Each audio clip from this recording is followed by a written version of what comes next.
Good morning. This is Jason Dean coming live at you again for another Film Fanatic show. Hope everyone's doing good. It's Saturday at 11:36. Pretty warm day. Well, chilly day, normal for winter time. So yeah, hope everyone's doing good. And yeah, there's gonna probably put up the promotion this weekend. But this, as far as Quantum activity, my band Quantum, we uh, we just had a show last weekend at Hey Sailor, and it was a lot of fun. We got to play a longer set. A lot of the shows that we played this year in 20, well, now last year in 2024, now it's 2025. It's hard to believe, but a lot of the shows that we played last year, we shared the bill with a lot of other bands, and so we usually would play like a 45-minute set.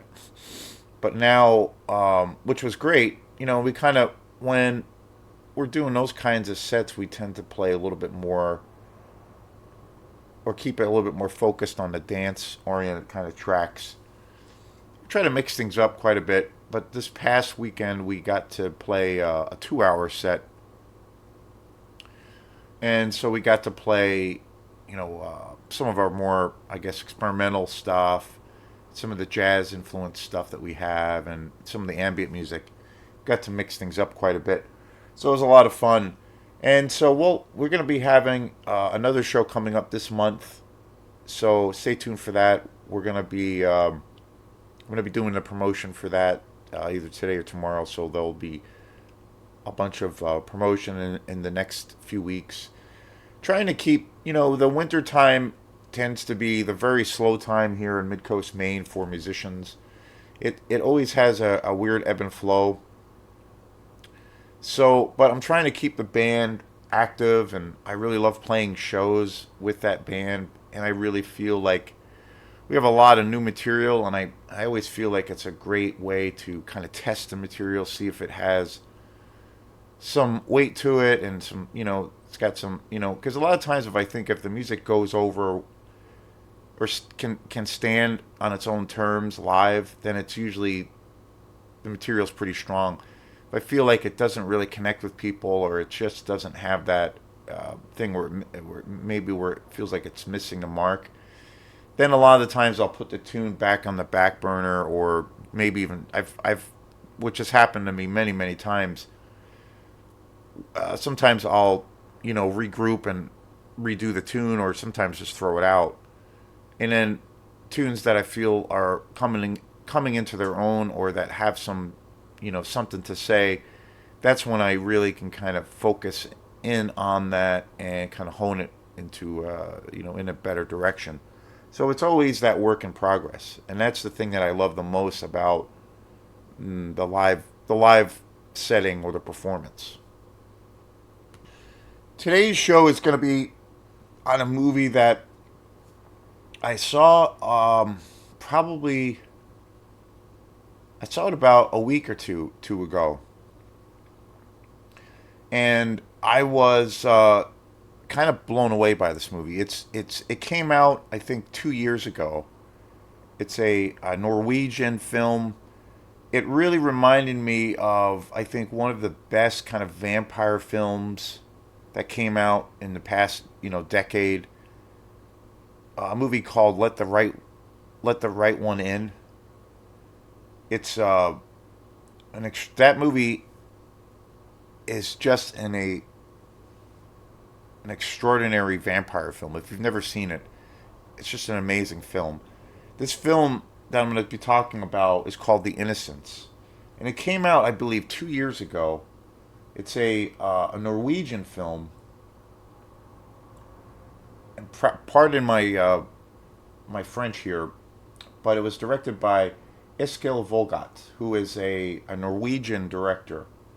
And this film, he put out this film called The Innocents, and it's an extraordinary film. I mean, it's I got it on a whim. I didn't know anything about it. I rented it at Opera House Video, and was probably about almost 2 weeks ago when I saw it. And I've been wanting to talk about this movie and share some light about this film because I never heard about it. I didn't see anything or heard anything about this film before I saw it. I haven't seen anybody talk about it. And I just like literally picked it up on a whim. It's a foreign film, of course, English subtitles, but it's one of the best movies that I've seen this year easily. It came out about 2 years ago. I should say I keep forgetting it's 2025, but it was definitely the best movie of one of the best movies I saw of 2024. I didn't put it. I did a top list, top film list of 2024. There was, especially in regards to horror films, it was a kind of a miraculous year. There were so many fantastic movies that came out this year, the last year. So, and I don't usually do a best of list, but I felt inclined because of that to do a list, and I did that a couple weeks ago, and I appreciate the people who have commented and checked out the show. The reason I didn't include The Innocents, which I kind of feel like I should have, but just because it came out about 2 years ago. So I try to keep it, when I'm making a list that is, obviously pretty specific, I, try to stay with that timeline. But, so, I'm making today's video about The Innocents. And again, it's one of the most original films I've seen of last year. It's a movie I highly, highly recommend. It's called The Innocents, and it's a Norwegian film, and it's a sci-fi horror thriller. I guess, the best way to describe it. And the premise is so interesting and original. It's basically about these kids, this group of really young kids who basically over time discover they have these psychic powers or abilities. And this small group of children are all connected because of this, where they can sense and read each other at different times and in different places. And the interesting thing is that one of the kids in this group is actually a very, well, he's kind of the epitome of like pure evil. And so it's about these other kids sensing this through their abilities and trying to stop these, horrible things from happening. And but the thing that's so cool about this movie is it's such a visual feast. It's so beautifully directed. And again, it has multiple genres thrown in it. I mean, I would say it's definitely a horror film, but it has lots of different elements. I think it's got a big time science fiction element. It is definitely a horror film. There's some scenes in this movie in regards to, say, the horror element or maybe even the gore element to this film that are just so shocking and fucked up for all intents and purposes, like really shocking. And I remember watching it and I was just like, holy shit, like they went there. There's definitely moments in this film where it's really shocking and brutal. And so it's got this horror element, and it's also incredibly suspenseful. It's so unpredictable where the film goes and the journey it takes you on. Super original. The music score, and the musical score, is just awesome. It really is so highly effective with delivering this story. Incredible atmosphere also in this film. And again, I've always said I'm a sucker for atmosphere. I'm all about if a movie's got, even if the movie is not particularly all that great or well executed, if it's got really great atmosphere, I will probably be a fan or sign myself up for saying I really dig this film.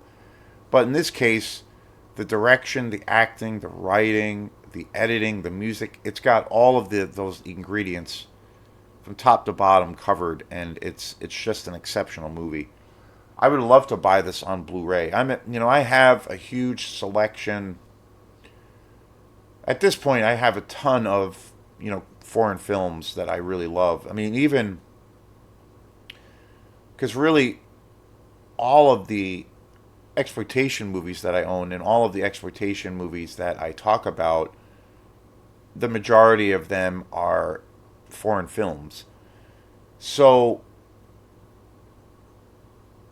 that's a big part of of my collection and just the movies that I watch. This movie is one of the best foreign films I've seen in a really really long time. It's got this originality to it that I love. And again, what I love about it so much is how it blends all of those different genres together. I'm a huge fan when a movie can really, or a story can have other influences. Like you can call a film, say, a thriller, or it could fit, very well into that genre, or horror or science fiction. But I think it's really interesting when you can have a director or a film where it can kind of blend other elements from other genres and weave those other things, elements into the story, because I feel like it gives it even more of a spark a lot of the times. It gives it a sometimes even more originality to it. And The Innocents is kind of the is a primetime example of that, because it does give you something you haven't really seen before, and something really original, and it really has a certain kind of pop to it. I would love to see this on Blu-ray because, again, visually it's a pretty beautiful film. It's a gorgeous film to look at, and it's haunting, and it's generally scary at times and incredibly disturbing. So there were a couple of moments I remember when I watched this film that I was just kind of shocked and horrified, and it's pretty unsettling. But it's not like to the point of overwhelming. But I highly recommend this film. It's just one of the best films I saw of last year, and just in general one of the best movies I've seen in recent time. Yeah, The Innocents. It's a Norwegian thriller. Can't recommend it enough. So thanks again, and we will see you next time. Peace.